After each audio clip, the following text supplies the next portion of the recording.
Friends, welcome back to Mazhathulli creations. ഈ channel നിങ്ങൾ ആദ്യമായിട്ടാണ് കാണുന്നതെങ്കിൽ സബ്സ്ക്രൈബ് ചെയ്യാൻ മറക്കല്ലേ.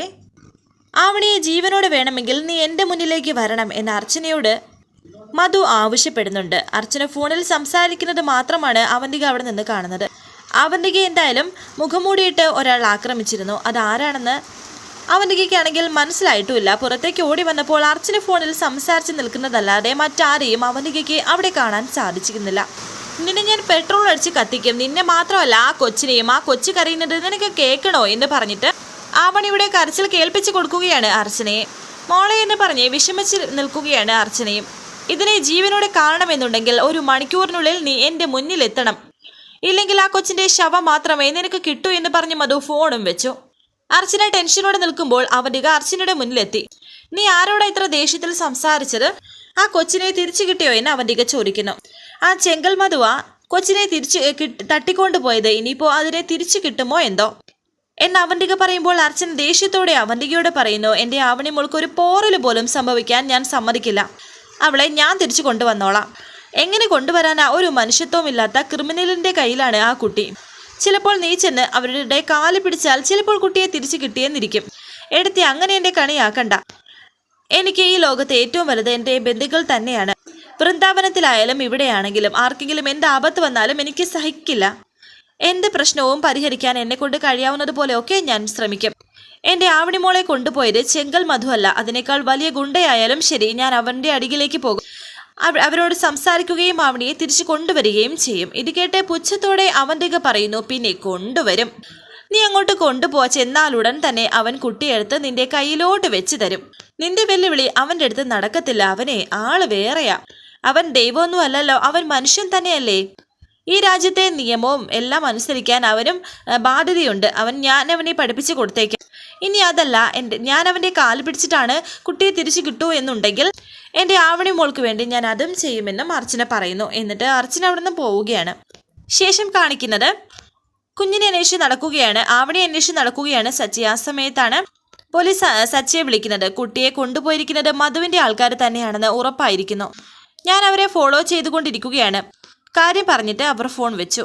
ഈ സമയം അവന്തിക സച്ചിയെ വിളിക്കുന്നു. ഇവർ ഈ സമയത്ത് വിളിക്കുന്നത് എന്തിനാ എന്ന് പറഞ്ഞ് ഒരു താല്പര്യമില്ലാതെ സച്ചി ഫോൺ എടുത്തു. എന്തായി സച്ചി, കുട്ടിയെക്കുറിച്ച് വല്ല വിവരവും കിട്ടിയോ എന്ന് അവന്തിക ചോദിക്കുന്നു. എന്നാലേ ഇനി സച്ചി കുട്ടിയെ അന്വേഷിക്കണ്ട, കുട്ടിയെ കൊണ്ടുവരാനായിട്ട് അർച്ചന പോയിട്ടുണ്ട്. എന്താ പറഞ്ഞത്? അപ്പോൾ ആവണിമോൾ എവിടെയുണ്ടെന്ന് സച്ചി ചോദിക്കുമ്പോൾ അവന്തിക പറയുന്നു, ആവണിമോളെ ചെങ്കൽ മധുവിൻ്റെ അരികിലുണ്ട്. ഇത് ഞാൻ എങ്ങനെ മനസ്സിലാക്കിയെന്നാണോ? അർച്ചനയ്ക്ക് ചെങ്കൽ മധുവിൻ്റെ ഫോൺ വന്നിരുന്നു. അവർ തമ്മിൽ സംസാരിക്കുന്നത് ഞാൻ കേട്ടു. ആവണിമോള് അവൻ്റെ കയ്യിലുണ്ട് എന്നും അർച്ചന ചെന്നാൽ മാത്രമേ അവൻ കുട്ടിയെ തിരിച്ചു കൊടുക്കൂ എന്നും അവൻ അർച്ചനയോട് പറഞ്ഞു. അർച്ചനയുടെ സ്വഭാവം സച്ചിക്ക് അറിയില്ലേ. കേട്ടപാടി കേൾക്കാത്ത പാടി മധുവിനെ വെല്ലുവിളിച്ച് എന്തൊക്കെയോ സംസാരിച്ച് ഇവിടെ നിറങ്ങി പോയിട്ടുണ്ട്. ഞാൻ തടയാൻ ശ്രമിച്ചിട്ട് നിന്നില്ല. ഞാനിപ്പോൾ പ്രധാനമായി സച്ചിയെ വിളിച്ചത് ഇത് പറയാൻ വേണ്ടി മാത്രമല്ല. ഇവിടെ എല്ലാവരും ടെൻഷനിലാണ്. അർച്ചനയാണെങ്കിൽ ആകെ ടയേർഡാണ്.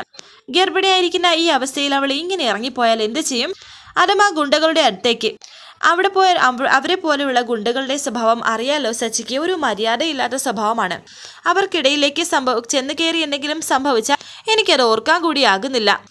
ഗർഭിണിയായിരിക്കുന്ന ഈ അവസ്ഥയിൽ ചെങ്കൽ മധുവിനെ പോലെ ഒരു ഗുണ്ടയെ വെല്ലുവിളിക്കേണ്ട വല്ല കാര്യമുണ്ടോ? അവൾക്ക് എന്തെങ്കിലും അപകടം പറ്റിയാൽ എന്ത് ചെയ്യും? സച്ചി, എന്തെങ്കിലും ഒന്ന് പെട്ടെന്ന് ചെയ്യണേ എന്ന് പറഞ്ഞിട്ട് സ്നേഹമുള്ള ഒരു ഏട്ടതിയായിട്ട് തന്നെയാണ് അവന്തിക ഇപ്പോൾ സച്ചിയോട് സംസാരിക്കുന്നത്. ആവണിമോളെ പറ്റി എന്തെങ്കിലും വിവരം കിട്ടിയാൽ അറിയിക്കണേ എന്നും അവന്തിക പറയുന്നു. എന്നിട്ട് അവന്തിക ഫോണും വെച്ചു. സച്ചി അർച്ചനെ ഫോൺ വിളിക്കുന്നുണ്ട്, എന്നാലോ വിളിച്ചിട്ട് കിട്ടുന്നതുമില്ല. അർച്ചനയ്ക്ക് ഇത്രയ്ക്ക് ബോധമില്ലേ? ആ ക്രിമിനൽ ഇനി എന്തൊക്കെയാണ് ചെയ്യുന്നതെന്ന് ആർക്കറിയാം എന്നൊക്കെ സച്ചി ഇങ്ങനെ പുലമ്പുന്നുണ്ട്. എന്നിട്ട് സച്ചി വണ്ടി എടുത്ത് പോകുന്നു. തുടർന്ന് അവന്തികയെ കാണിക്കുന്നുണ്ട്. അവന്തിക ഇങ്ങനെ ഒറ്റയ്ക്ക് വിചാരിക്കുന്നു, ഇപ്പോഴാ ഒരു സമാധാനമായത്. രണ്ടും കൂടി ചെങ്കൽ മധുവിൻ്റെ നടയിലേക്ക് ചെന്ന് കയറി കൊടുക്കട്ടെ. എൻ്റെ ദൈവമേ, മധുവിൻ്റെ കയ്യിൽ നിന്ന് അവർക്ക് കിട്ടാനുള്ളത് മുഴുവനും വാങ്ങിച്ചു കൊടുത്തേക്കണേ. തുടർന്ന് അർച്ചന ഇപ്പോൾ മധുവിൻ്റെ വീട്ടിലെത്തി. ആവണിമോളെ എന്ന് വിളിച്ചുകൊണ്ട് വരുന്നു. ആ ഗുണ്ടകൾ അർച്ചനയുടെ മുന്നിലേക്ക് വന്നു. ആവണിമോൾ എവിടെ? നിങ്ങളല്ലേ അവളെ പിടിച്ചുകൊണ്ട് വന്നത്? എൻ്റെ ആവണിമോൾ എവിടെ എന്ന് വീണ്ടും അർച്ചന അവരോട് ചോദിക്കുന്നു. എന്നാൽ അവരൊന്നും മിണ്ടുന്നില്ല. ദേഷ്യത്തോടെ അർച്ചന അവരോട് പറയുന്നു, നിങ്ങളെന്താ ഒന്നും മിണ്ടാത്തത്? ഞാനൊരു കാര്യം പറഞ്ഞേക്കാം. മര്യാദയ്ക്ക് എൻ്റെ ആവണിമോളെ തിരിച്ചെടുത്ത് തന്നില്ലെങ്കിൽ നിങ്ങളെ എല്ലാവരെയും ഞാൻ ജയിലിലാക്കും. മര്യാദയ്ക്ക് പറഞ്ഞു എൻ്റെ ആവണിമോളെ നിങ്ങൾ എന്താ ചെയ്തത് എന്ന് പറഞ്ഞ് അർച്ചന അകത്തേക്ക് വരുന്നുണ്ട്. അവർക്ക് പിന്നാലെ ആ ഗുണ്ടകൾ. ആഹാ, ഇതാരാ ഇത്? എന്തിനാ കിടന്ന് ബഹളം വെക്കുന്നത് എന്ന് പറഞ്ഞ് തമ്പാൻ അർച്ചനയുടെ അരികിലേക്ക് വന്നു. അണ്ണ ഇവൾക്ക് ഏതോ ഒരു ആവണി മോളെ കാണണമെന്ന് എന്ന് ആ മറ്റേ ഗുണ്ട പറയുന്നുണ്ട്. ഇവിടെ ഒരു ആവണി മോളും ഇല്ല, ബഹളം വയ്ക്കാതെ ഇറങ്ങിപ്പോ പെണ്ണുമ്പിള്ളേ എന്ന് തമ്പാൻ പറയുമ്പോൾ അർച്ചന പറയുന്നു, സ്കൂളിൽ നിന്ന് നിങ്ങളല്ലേ പിടിച്ചുകൊണ്ട് വന്നത്, നിങ്ങളുടെ നേതാവ് എവിടെ? ചെങ്കൽ മധു, എനിക്ക് അയാളെയാ കാണേണ്ടത്. മിണ്ടി പോകരുത്, നീ അണ്ണനെ പേര് വിളിക്കാറായോ? നിന്റെ ആവണി മോളെ ഞങ്ങൾ ചുട്ടു തിന്നു, നീ എന്ത് ചെയ്യും എന്ന് തമ്പാൻ പറയുമ്പോൾ തന്നെ തമ്പാന്റെ കരണത്ത് ഒന്ന് പൊട്ടിക്കുകയാണ് അർച്ചന. എന്നാൽ ആ അടി ചെന്ന് വീഴുന്നത് മധുവിന്റെ കവളിലേക്ക്. ദേഷ്യത്തോടെ മധു ഇപ്പോൾ അർച്ചനയെ നോക്കുന്നുണ്ട്. സൂക്ഷിക്കണ്ടേ തമ്പാനെ എന്ന് മധു തമ്പാനോട് പറയുമ്പോൾ, സോറി അണ്ണ വന്നത് ഞാൻ കണ്ടില്ലെന്നൊക്കെ തമ്പാൻ. നല്ല കയ്യുകൊണ്ട്, ഇതിന് നിന്നെ ഞാൻ തിരിച്ചടിക്കാത്തത് മരിച്ചുപോയ എൻ്റെ അനുജത്തെ പോലെ നീയും ഗർഭിണിയായതുകൊണ്ട് മാത്രമാണ്. കറക്റ്റ് അല്ലായിരുന്നെങ്കിൽ നിന്നെ ഇപ്പോൾ ഞങ്ങളെ വെട്ടി തുണ്ടമാക്കിയാനേ എന്നൊക്കെ തമ്പാനും പറയുന്നുണ്ട്. തമ്പാനെ ഞാൻ പറഞ്ഞോളാം എന്ന് മധു പറയുന്നു. എൻ്റെ ആവണിമോൾ എവിടെ? മര്യാദയ്ക്ക് എൻ്റെ ആവണിമോളെ തിരിച്ചു തന്നോ എന്ന് അർച്ചന മധുവിനോട് പറയുന്നു. ഒരു കൊച്ചു കുഞ്ഞിനെ പിടിച്ചു വന്ന് അതിനെ വെച്ച് വിലപേശാൻ നിങ്ങൾക്ക് നാണമില്ലേ എന്ന് അർച്ചന പറയുമ്പോൾ മധു പറയുന്നു, ഞങ്ങളൊക്കെ വെറും ക്രിമിനലുകളാണ്, സമൂഹം അറപ്പോടെയും വെറുപ്പോടെയും കാണുന്ന ഗുണ്ടകൾ. ഞങ്ങളിൽ നിന്ന് ഇത്രയും തരം താന്ന പരിപാടികൾ മാത്രമേ പ്രതീക്ഷിക്കാവൂ. ആവണിമോളെ കാണാതെ അവിടെ എല്ലാവരും വിഷമിച്ചിരിക്കുകയാണ്. എനിക്ക് എൻ്റെ ആവണിമോളെ തിരിച്ചു കൊടുക്കണം, അവൾ എവിടെ എന്ന് അർച്ചന ചോദിക്കുന്നു. മോളെ എന്ന് പറഞ്ഞ് അവിടെയെല്ലാം വിളിച്ചു കൂവുകയാണ് അർച്ചന. ഇത് കേട്ട് മധു പറയുന്നു, നീ ഇവിടെ കിടന്ന് വിളിച്ചു കൂവിക്കൊണ്ട് കുട്ടിയെ കിട്ടാൻ പോകുന്നില്ല. കുട്ടിയെ തിരിച്ചു വേണമെങ്കിൽ അതിനു മുമ്പ് ചില കാര്യങ്ങളൊക്കെ ഉണ്ട്, നീ ഇരിക്കെ നമുക്ക് സംസാരിക്കാമെന്ന് മധു. ഞാൻ ഇവിടെ ഇരുന്ന് നിങ്ങളോട് സംസാരിക്കാൻ വന്നതല്ല, എൻ്റെ ആവണിമോളെ കൂട്ടിക്കൊണ്ടു പോവാൻ വന്നതാണ് എന്ന് അർച്ചന പറയുമ്പോൾ മധു പറയുന്നു, നിന്നെ ഇങ്ങോട്ട് വരുത്താൻ വേണ്ടിയാണ് ഞാൻ ഇതൊക്കെ ചെയ്തത്, അല്ലാതെ കുഞ്ഞുങ്ങളെ ഉപദ്രവിക്കുന്നത് എൻ്റെ രീതിയല്ല. അറിയാലോ, നിന്റെ ഭർത്താവാണ് അനൂപിനെ എനിക്ക് കൊണ്ടുവരാമെന്ന് പറഞ്ഞത്. പക്ഷെ ഇപ്പോൾ എനിക്കൊരു കാര്യം മനസ്സിലായി, അവൻ ഒരിക്കലും കൊണ്ടുവരില്ല. പക്ഷേ എനിക്ക് എന്നെ അങ്ങനെ വിട്ടുകളയാൻ സാധിക്കില്ലല്ലോ, ഇല്ലാതായി പോയത് എൻ്റെ പ്രാണനല്ലേ. ഇനി നീ വേണം അവനെ എനിക്ക് കൊണ്ടുതരാൻ, അത് പറയാനാ നിന്നെ ഇങ്ങോട്ട് വരുത്തിയത്. ഇതാകുമ്പോൾ കാര്യങ്ങൾക്ക് ഒരു സ്റ്റൈലുണ്ട്. ഇപ്പോൾ നിന്റെ വീട്ടിൽ എല്ലാവരും ഒന്ന് പേടിച്ചില്ലേ, അത് മതി, ചുമ്മാ ഒരു സ്റ്റൈൽ. നിങ്ങൾ പറഞ്ഞത് ശരിയാണ്, എല്ലാവരെയും ഒന്ന് പേടിപ്പിക്കാൻ നിങ്ങൾക്ക് കഴിഞ്ഞു. ചങ്കിൽ തീ പിടിച്ചിരിക്കുകയാണ് അവിടെ എല്ലാവരും. നിങ്ങളുടെ അനിയത്തിയെ നിങ്ങൾ ഒരുപാട് സ്നേഹിച്ചു എന്ന് പറഞ്ഞല്ലോ, അതുപോലെ ഒരുത്തി പ്രസവിച്ചതാണ് ആ കുഞ്ഞിനെ കാണാതാവുമ്പോൾ അവരുടെ വേദന എത്രയാണെന്ന് നിങ്ങൾക്ക് മനസ്സിലാവില്ല. അതിന് മനുഷ്യന്റെ മനസ്സ് വേണം. എത്രയും പെട്ടെന്ന് എൻ്റെ കുഞ്ഞിനെ എനിക്ക് തന്നേ പറ്റൂ, ഇല്ലെങ്കിൽ ഞാൻ പോലീസിനെ വിളിക്കുമെന്ന് അർച്ചന പറയുമ്പോൾ ആ ഗുണ്ടകൾ ചിരിക്കുകയാണ്. ഇങ്ങനെ തമാശ പറയരുതേ, ഒരു പോലീസും ഇവിടേക്ക് വരത്തില്ലെന്ന് തമ്പാൻ.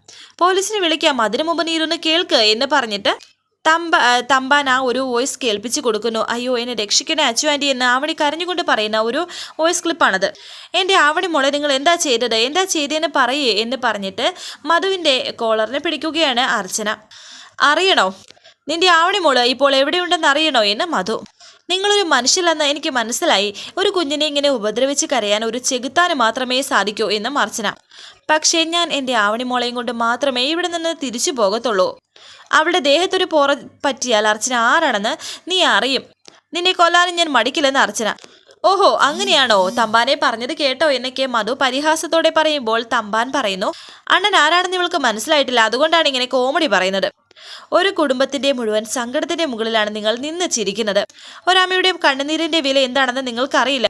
ഗർഭിണിയായ സ്വന്തം സഹോദരിയെ ജീവനതുല്യം സ്നേഹിച്ചു എന്ന് നിങ്ങൾ പറഞ്ഞത് വെറുതെയാണെന്ന് അർച്ചന. അവളെയോ അവളുടെ വയറ്റിൽ കിടക്കുന്ന കുഞ്ഞിനെയോ അല്പമെങ്കിലും നിങ്ങൾ സ്നേഹിച്ചിട്ടുണ്ടായിരുന്നെങ്കിൽ നിങ്ങൾ ഇങ്ങനെ ഒരു കുഞ്ഞിനെ വെച്ച് വിലപേശില്ലായിരുന്നു എന്ന് അർച്ചന പറയുമ്പോൾ മിണ്ടിപ്പോകരുത് എന്ന് ദേഷ്യത്തോടെ മധു അർച്ചനയോട് വിരൽ ചൂണ്ടിക്കൊണ്ട് പറയുന്നുണ്ട്. എൻ്റെ സഹോദരിയെ ഞാൻ സ്നേഹിച്ചിട്ടില്ല എന്ന് പറഞ്ഞാൽ നിന്റെ നാവ് ഞാൻ അരിയും. അർച്ചന പറയും ഇനിയും ഞാൻ പറയും, സഹോദരിയോടുള്ള നിങ്ങളുടെ സ്നേഹം വെറും പൊള്ളയാണ്. അതിന് നിങ്ങളുടെ വാക്കില് കാപഠ്യം മാത്രമാണ്, അതിൽ ഒരു ആത്മാർത്ഥതയുമില്ല. എൻ്റെ അനിയത്തിയോട് എനിക്കുള്ള സ്നേഹം നിന്നെ ബോധ്യപ്പെടുത്തേണ്ട കാര്യമില്ലെന്ന്. നിന്റെ കുഞ്ഞിനെ ഞാൻ തിരിച്ചു തരാം. കുഞ്ഞുങ്ങളെ തട്ടിക്കൊണ്ടുപോയി ഉപദ്രവിക്കുന്ന വെറും ലോക്കൽ ഗുണ്ടയല്ല ഞാൻ. പിന്നെ ആ കുഞ്ഞിനെ കൊണ്ടുവന്നത് നിന്നെ ഇവിടെ വരുത്താൻ വേണ്ടി മാത്രമാണ്. ആ കുഞ്ഞിനെ ഞാൻ തിരിച്ചു തരാം. പക്ഷെ അതിനു മുന്നേ ഒരു ചടങ്ങുണ്ട്. എൻ്റെ കരണത്ത് ആദ്യമായി ഒരു പെണ്ണിൻ്റെ കൈ പതിക്കുന്നത് ഇന്ന് ആദ്യമായിട്ടാണ്. അത് എനിക്കുള്ളിൽ വല്ലാണ്ട് നൊന്തു. അതിന് നിനക്കൊരു ചെറിയ ശിക്ഷ. ഗർഭിണിയായതുകൊണ്ട് മാത്രമാണ് നിനക്ക് ഈ സൗജന്യം, ഇല്ലെങ്കിൽ എപ്പോഴേ നീ തീർന്നേനെ എന്ന് മധു പറയുമ്പോൾ അർച്ചന പറയുന്നു, എൻ്റെ ആവണിമോളെ തിരിച്ചു കിട്ടാൻ വേണ്ടി നിങ്ങളെപ്പോലെ ഒരുത്തൻ്റെ കാല് പിടിക്കാനും ഞാൻ തയ്യാറാണ്. കാല് പിടിക്കേണ്ട, പക്ഷേ കാല് കഴുകിത്തരണം എന്ന് മധു ദേഷ്യത്തോടെ. അർച്ചന എന്താ പറഞ്ഞത് എന്ന് ചോദിക്കുമ്പോൾ മധു പറയുന്നു, എൻ്റെ കർണത്ത് നീ അടിച്ചതിൻ്റെ ഫലമായിട്ട് ആ കൈ കൊണ്ട് എൻ്റെ കാല് നീ കഴുകിത്തരണം. അങ്ങനെ ചെയ്താൽ നിനക്ക് ആവണിമോളെ തിരിച്ചു തരാം. ആവണി മോൾക്ക് വേണ്ടി എന്തും ചെയ്യാമെന്ന് പറഞ്ഞതല്ലേ, എന്താ ഇത് ചെയ്യാൻ പറ്റുമോ എന്ന് മധു. പറ്റില്ലെങ്കിൽ ആവണിയെ നീ മറന്നേക്കേ. ഇത് കേട്ട് ആകെ വിഷമത്തിലാവുകയാണ് അർച്ചന. ദേ ഇരിക്കുന്ന വെള്ളം ചെന്ന് എടുത്തോണ്ട് വരാൻ തമ്പാൻ. ശരി, നിങ്ങൾ പറഞ്ഞത് ഞാൻ ചെയ്യാം, പക്ഷെ അതിന് മുമ്പ് എനിക്ക് എൻ്റെ ആവണി മോളെ കാണണം. അവളെ നേരിട്ട് കാണാതെ നിങ്ങൾ പറഞ്ഞതൊന്നും ഞാൻ ചെയ്യത്തില്ല. എൻ്റെ മോളെ നിങ്ങൾ അപകടപ്പെടുത്തിയിട്ടില്ല എന്ന് എനിക്ക് എന്താ ഉറപ്പ് എന്നൊക്കെ അർച്ചന. ഞാൻ പറയുന്നത് വിശ്വസിക്കേ, അവൾ ഇവിടെയുണ്ട്. എൻ്റെ കാല് കഴുകിയാൽ മാത്രം അവളെ തിരിച്ചു കിട്ടും എന്ന് പറഞ്ഞ് ആ സോഫയിൽ ഇരിക്കുകയാണ് മധു. എന്ത് ചെയ്തിട്ടായാലും ആവണി മോളെ എനിക്ക് രക്ഷപ്പെടുത്തിയേ പറ്റൂ. ഇയാളുടെ കാല് കഴുകിയിട്ടായാലും വേണ്ടിയില്ല എന്നൊക്കെ അർച്ചന വിചാരിക്കുന്നുണ്ട്. എന്നാൽ തുടങ്ങുകയല്ലേ, സമയം വൈകുന്തോറും കുഞ്ഞിനെ തിരികെ കിട്ടാനും വൈകുമെന്ന് മധു. വെള്ളം എടുത്തുകൊണ്ട് വരികയാണ് അർച്ചന. ഇതിൻ്റെ ഒരു വീഡിയോ എടുത്തു വെച്ചോ, ചുമ്മാ ഇടയ്ക്ക് കാണാനാണ് ഒരു രസം എന്നൊക്കെ മധു പറയുന്നുണ്ട്. 3 months ബെഡ് റെസ്റ്റ് എടുത്തേ പറ്റൂ. ടെൻഷൻ ഉണ്ടാക്കുന്ന ഒന്നിലും എടുത്ത് ചാടരുത്. കൃത്യമായി ബെഡ് റെസ്റ്റ് എടുത്തില്ലെങ്കിൽ ഏത് നിമിഷവും അബോർഷൻ സംഭവിക്കാമെന്ന് ഡോക്ടറും പറഞ്ഞതായിരുന്നു. ഇതൊക്കെ അർച്ചന ഓർക്കുന്നുണ്ട്. അർച്ചനയെ കൊണ്ട് ആ വെള്ളം എടുക്കാൻ സാധിക്കുന്നില്ല. ഇന്നലും വലിയ ഭാരമുണ്ടായിട്ടും അർച്ചന ആ വെള്ളം എടുത്തുകൊണ്ട് വരുന്നു. എന്നിട്ട് മധുവിൻ്റെ മുന്നിൽ കൊണ്ടുപോയി വെക്കുന്നു. അയാളുടെ കാലിൽ വെള്ളമൊഴിച്ചിങ്ങനെ കഴുകി കൊടുക്കുന്നുണ്ട്. ഇതെല്ലാം തമ്പാൻ വീഡിയോ എടുക്കുന്നു. ഇങ്ങനെയാണോ കാല് കഴുകുന്നത്? ഒരു ജോലി ചെയ്യുമ്പോൾ അത് വൃത്തിയായി ചെയ്യണ്ടേ എന്ന് മധു. 2 കൈയിലും വെള്ളം എടുത്തുകൊണ്ട് ആ കാല് കഴുകി കൊടുക്കുകയാണ്. കൈവച്ചിങ്ങനെ കഴുകി കൊടുക്കുന്നു. ദേഷ്യത്തോടെ മധുവിനെ അർച്ചന നോക്കുകയും ചെയ്യുന്നുണ്ട്. കൊള്ളാം, അപ്പോൾ അനുസരിക്കാൻ നിനക്കറിയാം എന്ന് മധു പറയുമ്പോൾ അർച്ചന പറയുന്നു, നിങ്ങൾ ആവശ്യപ്പെട്ടത് ഞാൻ ചെയ്തു കഴിഞ്ഞു. ഇനി നിങ്ങൾ വാക്ക് പാലിക്കണം. എൻ്റെ മോൾ എവിടെ? വേഗം അവളെ കൊണ്ടുപോവാ, എനിക്ക് അവളെയും കൊണ്ട് പോകണം. ഇത് കേട്ട് അവർ ചിരിക്കുന്നുണ്ട്. നിങ്ങൾ അനിയത്തിയെ പോലെ ഒരു ഗർഭിണിയായ പെണ്ണിനെ കൊണ്ടാണ് നിങ്ങൾ ഇത്രയും ക്രൂരത ചെയ്യിക്കുന്നത്. നിങ്ങളുടെ അനിയത്തിയെ കൊണ്ടാണ് ഒരാൾ ഇങ്ങനെ ചെയ്യിപ്പിക്കുന്നതെങ്കിൽ നിങ്ങളത് ക്ഷമിക്കുമായിരുന്നു എന്ന് അർച്ചന മധുവിൻ്റെ മുഖത്ത് നോക്കി ചോദിക്കുമ്പോൾ മധു ദേഷ്യത്തോടെ അർച്ചനയെ നോക്കുകയോ അനിയത്തിയെക്കുറിച്ച് ഓർക്കുകയും ചെയ്യുന്നു. മരിച്ചുപോയ അവളുടെ ആത്മാവ് അത് കാണുന്നുണ്ടാകും. ഗർഭിണിയായ എന്നെ കൊണ്ടാണ് നിങ്ങൾ നിങ്ങളുടെ കാല് കഴുകിപ്പിച്ചത്. നിങ്ങളുടെ ചുറ്റും നിൽക്കുന്ന ഈ ഗുണ്ടകൾക്ക് മരുന്നിന് പോലും വിവരമില്ലാത്തത് കൊണ്ട് അത് കണ്ട് അവർ ആഘോഷിച്ചു. നിങ്ങൾക്കറിയാമോ, ഒരു പെണ്ണ് ഗർഭിണിയാകുന്ന നിമിഷം മുതൽ ആ പെണ്ണ് പിന്നെ ദേവിയെ പോലെയാണ്.